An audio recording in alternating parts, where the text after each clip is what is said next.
Hello everyone, how are you all? I hope भी अच्छे होंगे एंड आप सभी का स्वागत है हमारी आज के वीडियो में। और आज के वीडियो में सब्स्टिट्यूशन मेथड से इंटीग्रेशन करने के कुछ क्वेश्चंस बचे हुए हैं, तो उन क्वेश्चंस को हम लोग कंप्लीट कर लेते हैं। और यहाँ पर एक क्वेश्चन इंपॉर्टेंट मार्क है बिकॉज ये आपका एक PYQ में आ चुका है, यानी कि पिछले साल के क्वेश्चंस में ये क्वेश्चन भी आया हुआ है बोर्ड्स के पेपर में। तो सबसे पहले इन क्वेश्चंस को अटेम्प्ट करते हैं, देखते हैं कैसा लेवल है और इसको किस तरीके से सॉल्व करना है। साथ ही जो ये क्वेश्चन है ये हम लोग नेक्स्ट क्लास में करेंगे, बट अगर आप चाहो तो आप ट्राई कर सकते हो, नो इश्यूज़। ओके, यहाँ पर स्टार्ट करते हैं इस क्वेश्चन से, जो कि मैंने यहाँ पर थोड़ा कर दिया है। क्योंकि यहाँ पर आपको कुछ समझाना था मुझे, वो ये कि नॉर्मली अगर आप इस क्वेश्चन को पहली बार देखोगे तो आपके माइंड में एक थॉट आएगा कि हम लोग ना इसको डायरेक्ट मेथड से कर लेते हैं, जो कि हमने एक्सरसाइज 7.1 में किया था कि सिंपली x है और यहाँ पर भी x + 2 की पावर 1/2 है, तो सिंपली मल्टीप्लाई करेंगे तो यहाँ पर आपका इस तरीके से सॉल्व हो जाएगा। लेकिन इसमें थोड़ी सी गलती है। यहाँ पर आप देखो, यहाँ ये क्वेश्चन है x × में x + 2 की पावर 1/2। रूट का मतलब क्या होता है, उस टर्म की पावर 1/2। और यहाँ पर क्या है, x की पावर सिर्फ 1/2 है और ये आपका इसकी पावर है 1। यहाँ पर उल्टा है, ठीक है, पावर का बस एक्सचेंज है। तो बस इस पावर के एक्सचेंज ने इस क्वेश्चन को सॉल्व करने के तरीके को बदल दिया है। कैसे, यहाँ पर जो x + 2 है इस पूरे टर्म की पावर 1/2 है ना, तो आप x × x + 2 की पावर 1/2 को मल्टीप्लाई नहीं कर सकते हो, बिकॉज करोगे भी तो आपको वो पावर एडिशन नहीं होगा। क्यों? क्योंकि पावर एडिशन के लिए क्या चाहिए होता है, जिन दो टर्म्स को आप मल्टीप्लाई कर रहे हो वो दो टर्म्स सेम होनी चाहिए। हम लोग ये समझते हैं कि अगर x + 2 की पावर 1/2 है तो x की पावर 1/2 + 2 की पावर 1/2, लेकिन वैसा नहीं होता। ये पूरे होल की पावर 1/2 होती है, यानी कलेक्टिवली आप x + 2 बोलोगे, उसको मल्टीप्लाई तो हम लोग नहीं कर सकते हैं। जब अगर सिर्फ आपका x पर होता, सिंगल पर होता, तो आप इसको 1/1 इन दोनों से मल्टीप्लाई करते तो आप इसका पावर का एडिशन कर सकते थे, ठीक है। और उसके बाद आगे का इंटीग्रेशन जो कि हमने एक्सरसाइज 7.1 में सॉल्व किया है। लेकिन यहाँ पर इस पूरे टर्म का पावर 1/2 है, तो इसलिए हम लोग यहाँ पर सब्स्टिट्यूशन मेथड यूज़ करेंगे।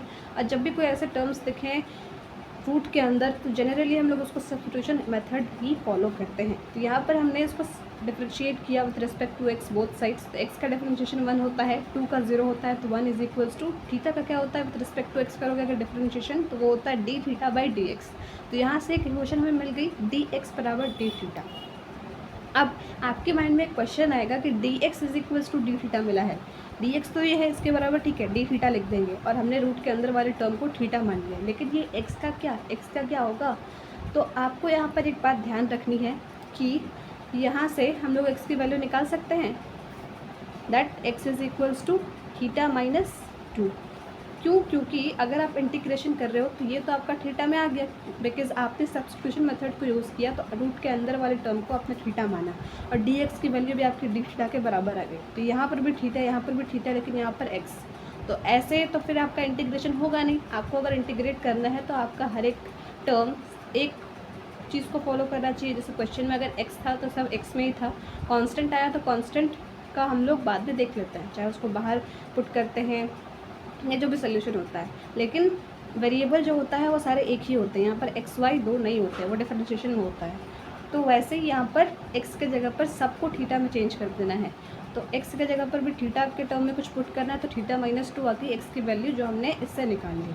अब सिंपली बस पुट कर देंगे, x की जगह पर क्या जाएगा, θ - 2, यहाँ पर फिर √θ, ओके, और किसके रिस्पेक्ट में, dθ। क्यों? क्योंकि dx बराबर आपका dθ आया हुआ है।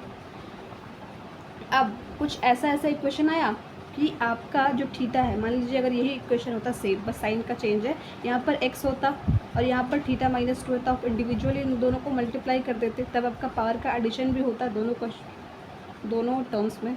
कैसे? थीटा की पावर 1/2 हो जाएगा √θ का मतलब, तो यहाँ पर इसको आप इससे मल्टीप्लाई करोगे तो आ जाएगा थीटा की पावर 3/2 -2 थीटा की पावर 1/2, और इसको इंटीग्रेट करना है विथ रिस्पेक्ट टू dθ, यानी वही है बट ये थीटा के टर्म्स में है। और अगेन यहाँ पर अगर आपका थीटा है या कुछ भी टर्म है लेकिन बीच में माइनस है तो क्या करते हैं हम लोग उसको सेपरेट कर देते हैं, फिर इंडिविजुअली इसको डी थीटा के रिस्पेक्ट में इंटीग्रेट करते हैं। कैसे? वो थीटा की पावर 3/2 है डॉट डी थीटा, फिर माइनस में 2 कांस्टेंट है तो उसको बाहर ले लेंगे, थीटा की पावर 1/2 उसको इंटीग्रेट करना है with respect to d theta. ये जो कि हमने एक्सरसाइज 7.1 में बहुत अच्छे से किया हुआ है। तो यहाँ पर थीटा की पावर अगर 3/2 है तो पावर एडिशन होगा तो क्या हो जाएगा 5/2, दैट इज़ थीटा की पावर 5/2, फिर 5/2 नीचे आएगा तो वो हो जाएगा 2/5 इन्वर्स होके। फिर उसके बाद यहाँ पे -2 इंटू फिर थीटा की पावर 1/2 है, इसमें +1 होगा पावर, तो थीटा की पावर 3/2 और 3/2 नीचे भी आएगा तो हो जाएगा 2/3 प्लस में c।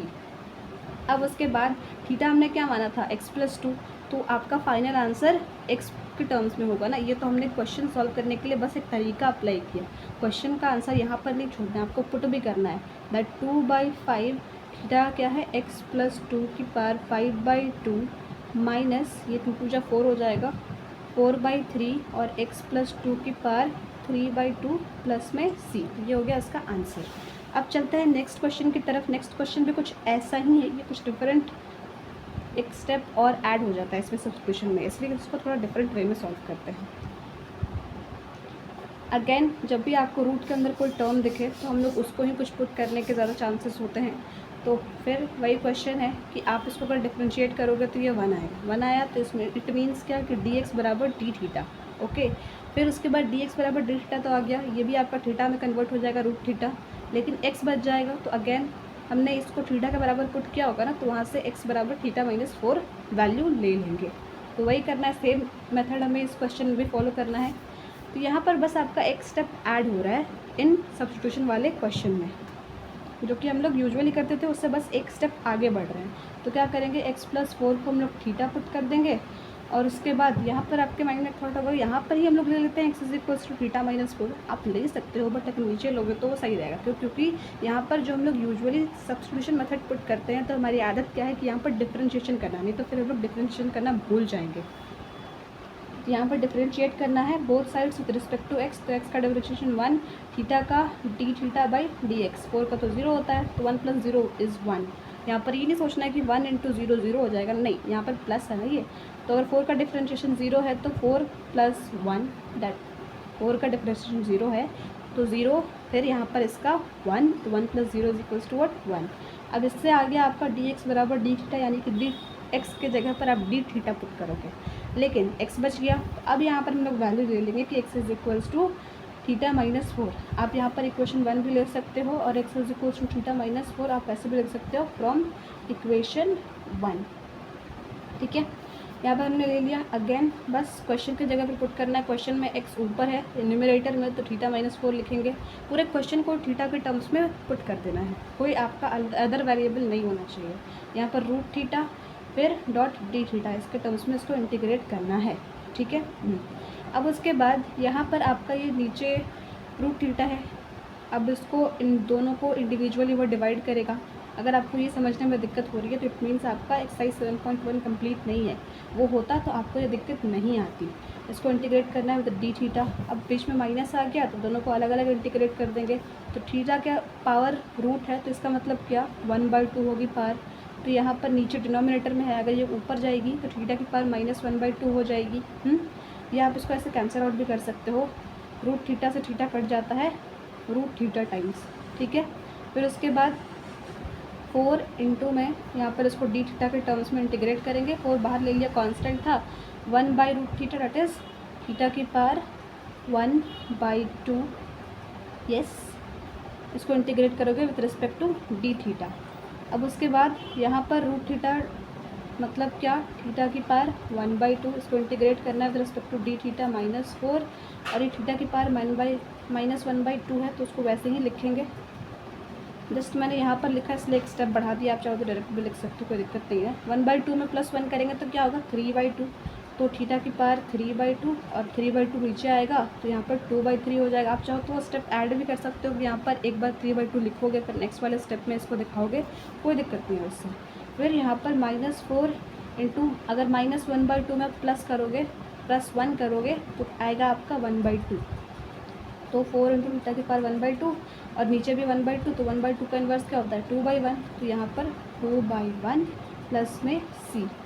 अब थीटा हमने क्या लिया था, x+4, तो अपना फाइनल आंसर वैसे लिखना है कि x+4 की पावर 3/2 माइनस ये 4 टू जा 8 हो जाएगा।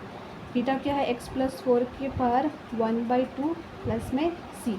ये क्वेश्चन हो गया डन। अब चलते हैं हमारे मोस्ट इम्पॉर्टेंट क्वेश्चन पर, यानी ये वाला क्वेश्चन, ये भी इसी वे में फॉलो होगा, यानी सोल्यूशन इसका, तो इसको भी कर लेते हैं। क्वेश्चन क्या है, x की पावर 3 माइनस 1 की पावर 3 x की पावर 5 इंटीग्रेट करो इसको विद रिस्पेक्ट टू dx। ठीक है, अब यहाँ पर क्या करना है हमें, यहाँ पर हमें सब्स्टिट्यूशन मेथड का भी यूज़ करना है। तो कैसे करेंगे, सबसे पहले आपके माइंड में क्वेश्चन आएगा क्या हम लोग इसको डायरेक्ट मेथड से कर सकते हैं। तो आप देखो, जहाँ पर x के साथ कोई प्लस माइनस में टर्म आया उस होल की पावर 1/3 है, तो वहाँ पर आप डायरेक्ट मेथड यूज़ नहीं कर सकते हो कि आपने इसको मल्टीप्लाई कर दिया डायरेक्ट और आपका डायरेक्ट मेथड से सोल्यूशन हो गया। नहीं, वैसा नहीं होता है। आपके उसके लिए x अकेला होना चाहिए, प्लस माइनस में कोई उसके साथ नहीं होना चाहिए। इसलिए हम लोग यहाँ पर सब्स्टिट्यूशन मेथड का यूज़ करेंगे। ठीक है, तो अगेन इसकी पावर थोड़ी विचित्र लग रही है, 1/3 इसकी तो है ही, इसकी नॉर्मल है 5, तो ठीक है वो चलेगा। जिस टर्म की पावर थोड़ी विचित्र लगे, रूट लगे या 1/3 लगे, कुछ लगे, उसको हम लोग ट्राई करते हैं पुट करने का यूजुअली, जनरल केस में। Exceptions are always there, but try करेंगे ऐसा पुट करने का। तो x³ minus 1 is equals to theta. अब उसके बाद आप लोग उसको क्या करोगे, डिफ्रेंशिएट करोगे both sides with respect to x। तो x³ का क्या होता है 3x², 1 का क्या होता है 0, तो minus 0 is equals to d theta by dx। 3x² minus 0 is what 3x²। अब dx को इधर लेकर आ जाओगे आप, dot dx is equals to d theta. अब एक और चीज़ यहाँ पर ध्यान देने वाली है कि क्वेश्चन में तो हमारे पास कहीं भी 3x² नहीं है ना, तो फिर आप कैसे पुट करोगे उसको जगह पर डी थीटा। तो हम लोग यहाँ पर एक काम कर सकते हैं, x² dot dx is equals to d theta, तो डी थीटा बाई 3। ठीक है, अब आपके माइंड में अगेन एक क्वेश्चन आएगा x² भी कहाँ है, यहाँ पर तो x³ है लेकिन इस पूरे टर्म की पावर 1/3 है, तो हमने तो इसको थीटा मान लिया था, तो थीटा की पावर 1/3 हो जाएगी। लेकिन उसके बाद बचा जो टर्म वो है x की पावर 5, लेकिन हमारे पास यहाँ क्या आ रहा है x² होना चाहिए, x² डॉट dx, उसकी वैल्यू हम लिखेंगे डी थीटा बाई 3। तो यहाँ पर मैं एक चीज़ आपको बताना चाहूँगी, कभी आपको ऐसे क्वेश्चन दिखें तो आप ऐसे भी तो कर सकते हो। x की पावर 5 हम लोग कैसे लिख सकते हैं, x की पावर 3 इंटू एक्स की पावर 2। क्यों, क्योंकि हमारे यहाँ पर x² डॉट dx की वैल्यू आई है डी थीटा बाई 3, तो इसलिए हम लोग इस फॉर्मेट में लिखेंगे। लिखने के बाद x² डॉट dx की वैल्यू तो ये आ जाएगी, लेकिन बचेगा क्या x की पावर 3, तो x की पावर 3 की वैल्यू हम लोग यहाँ से निकाल सकते हैं इक्वेशन 1 से, वो हो जाएगी क्या थीटा प्लस 1। तो x³ is equals to what theta plus 1 from equation 1। ऐसे लिख दोगे तो ज़्यादा सही रहेगा। ठीक है, अगेन x³ माइनस 1, इसको तो हमने थीटा माना ही था तो थीटा लिख दिया, थीटा की पावर 1/3। x की पावर 5 को हमने क्या लिखा था, x³, आप चाहो तो एक स्टेप यहाँ पर ऐड कर देना, x³ dot x² dot dx, यहीं पर इस लाइन में नीचे वाले में। ठीक है, फिर उसके बाद यहाँ पर पुट करोगे ज़्यादा अच्छा रहेगा। अब उसके बाद x³ की वैल्यू भी पुट कर देते हैं हम लोग। x³ की वैल्यू क्या है थीटा प्लस 1। फिर उसके बाद क्या बचा था x² dot dx, that is theta D theta by 3। ठीक है, तो हमने ये सारा पुट कर दिया है। एंड अब उसके बाद यहाँ पर आपको एक चीज़ देखनी है कि ये कांस्टेंट है 1/3, 3 को बाहर नहीं करना, 1/3 को।